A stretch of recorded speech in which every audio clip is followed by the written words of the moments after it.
Welcome back to the channel where we explore, learn, and theorize about the Marvel Universe. Today we're going to be talking about the Teenage Mutant Ninja Turtles and Daredevil. If you're new to the channel, or even if you've been watching for a while, make sure you subscribe, because more than 96% of you guys aren't subscribed. And if you think that you're subbed, double check, because apparently there's a glitch where people are getting unsubscribed from certain channels. And remember that a subscription is free for you, but it really helps the channel a lot. And you can always unsub later if you want. Now let's get started. We all know who the Teenage Mutant Ninja Turtles are. There's Leonardo, Raphael, Donatello, and Michelangelo. There's also their master Splinter and their arch-nemesis Shredder. We also know how the Teenage Mutant Ninja Turtles became our favorite half-shelled heroes. They were mutated thanks to being exposed to the ooze. But guess what? Everything you know about them is wrong. You actually know nothing about your favorite childhood turtles.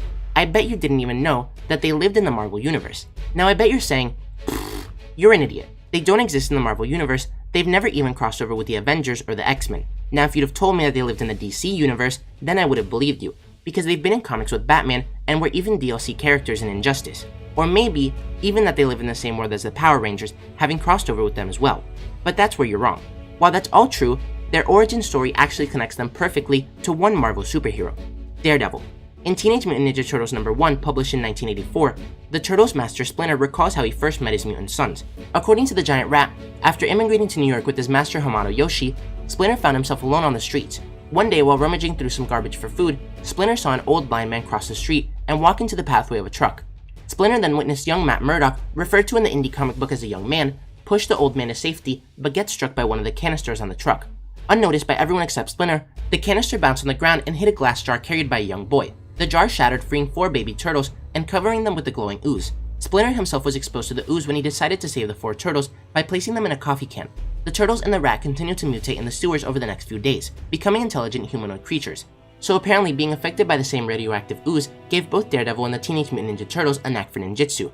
But while Matt Murdock trained with his master stick high above the streets of New York, the mutated turtles underwent their own training in the sewer tunnels below, eventually emerging years later to combat street crime and evil ninjas.